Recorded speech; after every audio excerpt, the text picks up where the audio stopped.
All right, we're going to talk about you and the awakening process and God. Some people just aren't going to wake up. The programming is so deep and they're not going to wake up. And I think a lot of people obviously are still waking up. Now, when you wake up, it sucks. It just it sucks because you're waking up to the reality that we've been lied to about everything.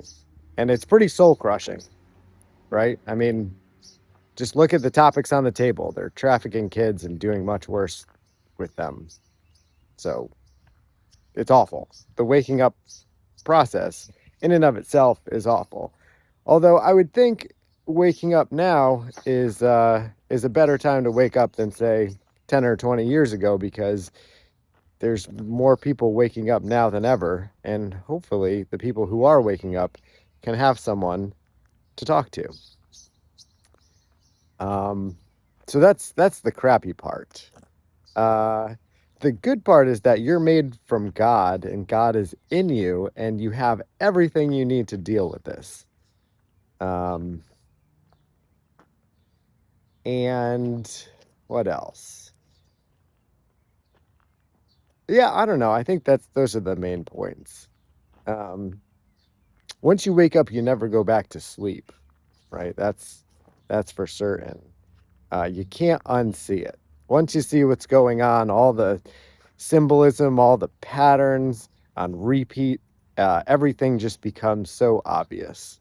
And it really is kind of like the Matrix. I mean, a lot of the stuff that they show us, they're not guessing. They're telling us exactly what they're doing. But like reading the code in the Matrix, right? And you see he's reading the lines in the code and he sees what it is.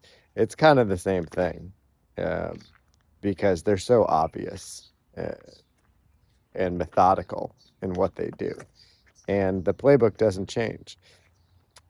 Um, it's encouraging to see everyone waking up. Uh, Obviously, we don't know what happens next, but it's encouraging to see everyone calling out the nonsense, calling out the corruption. Hope we see accountability, and there's no fear. Um, when going through the waking up process can be absolutely terrifying, and probably is terrifying, right?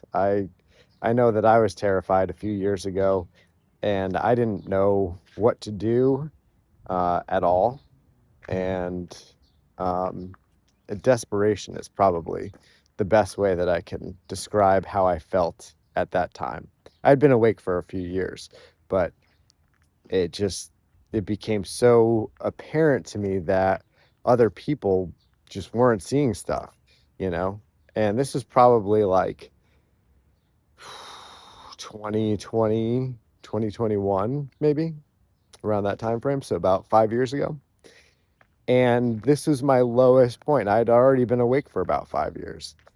And someone shared with me the concept that we make our agreement with God before we even come here, right? Time and physical is not real. And we know our path when we come here, beginning, middle, and end, right? We already know before we come what's going to happen. And that theory or that concept helped me out a lot at my lowest point in my life, because I just kind of, it resonated with me, because having the mindset of I choose everything in my life. I've already chosen it, right? Whatever happens, um, is very reassuring to know that I made that agreement with God for me to go through all these processes, um, for my own growth, or however it's drawn up, right? But the part where the strength comes in is that I picked this so I can handle it, right? Anyway, let's press on.